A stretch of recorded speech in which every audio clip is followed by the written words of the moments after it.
Donc bonjour à tous, aujourd'hui je vous retrouve pour une nouvelle vidéo. Donc cette fois-ci ça sera les dramas que je regarde en ce moment, mais il y a certains dramas que j'ai déjà terminés, donc je vais vous présenter tout de suite. Donc tout d'abord on a Strong Romance de Bong Joon, donc c'est un drama coréen, comédie romance que j'ai déjà, et fantastique, que j'ai déjà regardé, donc je l'ai terminé et j'ai complètement adoré. Donc c'est tout simplement l'histoire de Bong Joon, qui est une petite femme toute petite, toute frêle, hyper mignonne, mais qui a une force incroyable en fait. Et c'est une force qui est héréditaire en fait dans sa famille. Donc toutes les femmes, dès qu'elles ont une fille, leur pouvoir se transmettent à leur enfant. Et en fait il faut qu'ils utilisent ce pouvoir d'une façon très honnête, parce que si ils le font d'une façon égoïste en fait, je crois qu'ils ont des pustules, des sortes de pustules qui sortent sur leur visage, etc. Et elle va rencontrer un CEO, un président d'une compagnie de jeux vidéo très connue et qui est assez excentrique, donc qui est joué par Young Sink, donc celui qui faisait partie des Z-Hey, et qui est magnifique. Voilà. Et ces deux-là vont se rencontrer et j'adore, parce que c'est tellement... J'adore la différence de taille qu'ils ont faite, parce que de Bong Joon elle est toute petite et le gars il est genre hyper grand. Je pense que qu'ils doivent avoir au moins plus de 10 cm, ouais. Plus, hein, même 20, plus de 20 cm de différence et tout. Donc j'adore leur différence de taille et tout. Et c'est genre hyper marrant, c'est super mignon. C'est vraiment un très bon drama à regarder. Je vous le conseille à mort, franchement. Ensuite, le drama que là je suis en train de regarder, donc c'est The Liar and His Lover. Donc celui-là je l'avais déjà présenté dans une autre vidéo, mais je l'avais pas encore regardé. Donc c'est un drama coréen et ça vient du manga Lovely, je sais plus comment c'est, Lovely Love, un truc dans le genre, Lovely Love Lie, un truc dans le genre, du manga, et aussi qui a été adapté en film. Donc en fait c'est l'histoire tout simplement d'une lycéenne qui a une très jolie voix, etc. Qui va rencontrer un compositeur de génie qui ment beaucoup. Et voilà, ils doivent se rencontrer et tout de suite ça va... La lycéenne va tomber amoureuse de lui, mais le gars en fait il va plus tomber amoureux de la voix de la fille. Donc voilà, il va un peu... l'utiliser pour qu'il puisse voilà, avoir l'inspiration et tout. Donc voilà, j'aime beaucoup, c'est dans l'univers de la musique, c'est assez mignon. Après c'est le premier rôle de Joy, donc c'est Joy qui joue, donc c'est une idole du groupe Red Velvet. Donc certains critiquent son jeu d'acteur, elle commence à son premier rôle, donc elle va avoir la pression. Mais de ce que je vois, voilà, j'aime bien, c'est pas... extraordinaire, mais pour l'instant de ce que je suis en train de regarder j'aime beaucoup. Donc voilà, je crois que je suis à l'épisode 10, voilà. Ensuite l'autre drama que je vais vous présenter, c'est un drama de tout autre genre, donc ça s'appelle Defended, c'est un drama coréen et c'est un drama du style prison, loi, drame, voilà, policier, qui est franchement très bon, surtout avec cet acteur, donc je ne sais même plus comment il s'appelle, mais je vous montre l'image. J'ai toujours un problème avec les acteurs, avec cet acteur là qui est vraiment un très bon acteur, parce que j'aime les acteurs en fait qui à chaque fois changent de rôle, parce qu'il y a toujours des acteurs qui font toujours le même genre de rôle, et là il peut passer de la comédie à de la romance à du drame, à voilà. Et j'adore ce genre d'acteurs qui font plusieurs différents genres en fait. Et en fait, j'ai envie de dire que c'est un peu le remake coréen de Prison Break. Parce qu'en fait, c'est un gars qui va se faire avoir pour un crime qu'il n'a pas fait. Il va aller en prison à la place de quelqu'un d'autre. Encore une machination, pouvoir, etc. Et il va... j'ai pas encore fini de regarder. Mais il va se sauver de la prison et tout pour, je crois que pour aider sa fille qui est malade, un truc dans le genre. Donc voilà. Franchement de ce que je vois j'aime beaucoup aussi. Ensuite je vais vous conseiller un autre drama, c'est un drama taïwanais, donc c'est Just For You. Par contre là je vais l'arrêter parce que je crois que je suis à l'épisode 24 et en fait je l'ai regardé pour Jolin Tsai, donc j'aime bien cet acteur taïwanais, mais après l'histoire commence un peu à me gaver. Je sens que où ils vont nous emmener, voilà. Donc en fait c'est l'histoire de deux frères qui sont complètement différents. Donc on a un frère qui est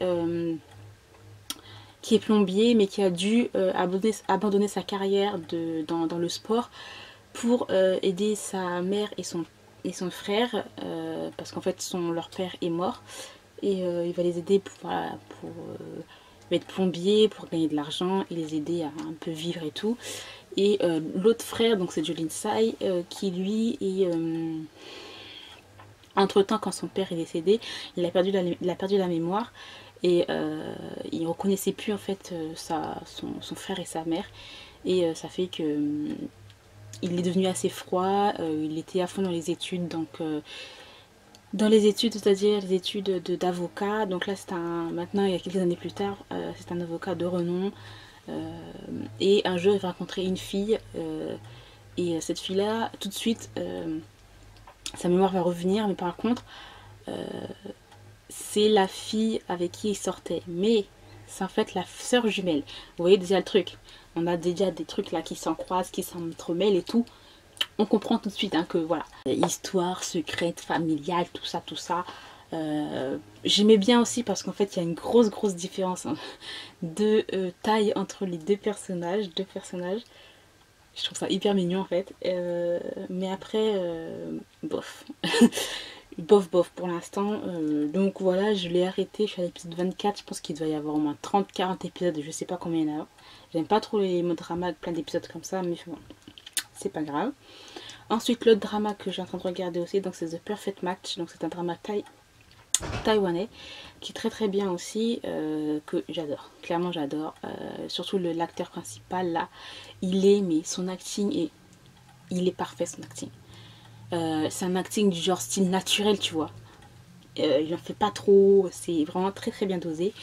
Donc The Perfect Match, donc c'est un drama taïwanais plus du style comédie, romance et culinaire, puisque là c'est l'histoire d'un chef de renom, voilà, qui a fait ses études en France, qui est revenu, qui a ouvert, donc il a ouvert un restaurant très réputé, et il fait une spécialité, voilà, c'est quoi encore, c'est une omelette aux homards, enfin bref, il y a un plat très réputé qu'il fait, et c'est grâce à ça qu'il est connu, à l'opposé on a la fille, donc le personnage principal féminin, elle travaille dans les marchés de la nuit. Et en fait elle fait à peu près la même chose que le chef, mais de façon un peu bas de gamme, donc à la fois ils sont comparés, etc. Et un jour ce chef là va aller la voir et tout, tout de suite ça va fighter parce que voilà quoi, tu viens copier mon truc, toi tu fais mon truc, nana. Mais en même temps voilà, c'est quand même un diamant, c'est comme si c'est un diamant qu'on polie parce qu'elle a vraiment beaucoup de capacité. Et lui, le chef le voit et décide de la prendre sous ses ailes en fait pour lui apprendre la cuisine, les bases, tout ça, etc. Et c'est vraiment The Perfect Match parce que franchement les deux ils vont très bien ensemble. En fait c'est comme le yin et le yang, en fait ils se complètent et c'est trop bien. Ensuite l'autre drama que j'ai regardé et que j'ai un petit peu mis en pause, donc c'est Love at 17. C'est un drama taïwanais aussi. Donc en fait c'est l'histoire de... C'est un peu compliqué quand même. Donc c'est l'histoire en fait de deux personnages. Donc ces deux personnages là ils se sont rencontrés quand ils avaient 17 ans. Et il y a déjà eu un malentendu entre les deux personnages principaux. Le gars croyait que c'était sa soeur perdue, en fin de compte c'était pas sa soeur perdue, donc il arrêtait pas de la taquiner. Entre temps le malentendu a été voilà, il n'y avait plus eu de malentendu. Les deux là vont se rapprocher, très bons amis, mais le gars a plus de sentiments pour elle. Malheureusement il va se passer un truc par rapport à ses amis, vont la trahir, vont pas croire ce qu'elle va dire, et la fille va partir, on sait pas où. Et ensuite ça va être 28 ans plus tard, on les revoit dans l'âge adulte. Et en fait ces deux-là, en fait, surtout la fille en fait elle est devenue chimiste dans une grande entreprise, en fait. Elle est devenue chimiste dans une grande entreprise. Elle est hyper froide. Hyper froide. Voilà quoi, maintenant... en fait, on la reconnaît pas et elle va rencontrer l'autre et tout, bref ça va être tout un truc. Je me suis arrêtée à l'épisode en fait je me suis arrêtée à l'avant-dernier épisode, parce qu'en fait il y a l'acteur, comment il s'appelle, Legoli, Les Goli aussi que j'aime bien. En plus il ressemble à un acteur coréen. L'acteur coréen là, comment il s'appelle, Jung Kyung, qui a joué dans... Oh là là, qui a joué dans Oh My God, Oh My Goddess. Un truc avec les fantômes là et tout. Il y a une fille qui rentre dans le corps de l'autre et tout. Et lui c'est un chef et tout. Bref. Voilà. Et ensuite, l'autre drama que je suis en train de regarder et que j'adore et je suis addict, donc c'est Whisper, donc c'est un drama coréen aussi. Et par contre là c'est du style politique, loi, drame suspense, avec un petit peu de romance, mais c'est pas vraiment le truc là. En fait c'est le père de la policière, voilà, je crois que c'est le père de la policière qui a été piégé. Parce qu'en fait c'est un journaliste et il a trouvé des trucs pas nets en fait dans une grande entreprise d'avocats. Et il essaye en fait de dénoncer ça, mais malheureusement il va se faire piéger. Et on va le mettre en prison et l'un de ses amis va être tué par l'un des avocats. Et en fait cette policière là, elle va essayer de tout simplement de trouver des indices, etc. Elle va se confier à un juge qui lui a comme réputation d'être très droit, que même si tu as de l'argent il s'en fiche complètement, mais malheureusement celui-là il va se faire piéger et il va rentrer là-dedans, il va être un avocat un peu véreux et il va la trahir et au début ventre ennemi, mais là je suis à l'épisode je suis à l'épisode 6. Et là en fait ils essaient de se faire confiance, ils essaient de faire équipe en fait, pour résoudre tout ça. Et c'est trop bien. Et c'est surtout en fait l'actrice qui a joué dans I Can Hear Your Voice, donc avec, bon je vous mets là, voilà, cette actrice là, qui est en plus la femme de cet acteur là, voilà. Et c'est trop bien, c'est une femme hyper forte en plus, courageuse, j'adore trop en plus tout ce qu'elle fait pour... non, franchement ce drama il est vraiment trop bien. Après pour les gens qui n'aiment pas trop les dramas genre politique, policier, suspense, il y en a ils vont pas être à fond dedans quoi. Donc mais bon moi c'est comme ça, moi personnellement j'adore. Des fois ça change un petit peu des romances comédies en fait.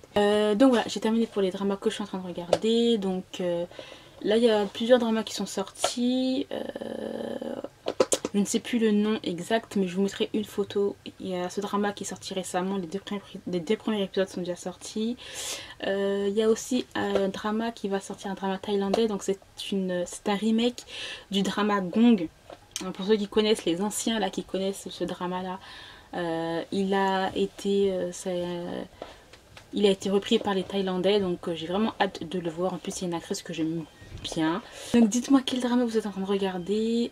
Si vous regardez les mêmes dramas que moi, dites-moi, comme ça on en parlera. Dans tous les cas je vous remercie d'avoir regardé cette vidéo et je vous dis à très bientôt.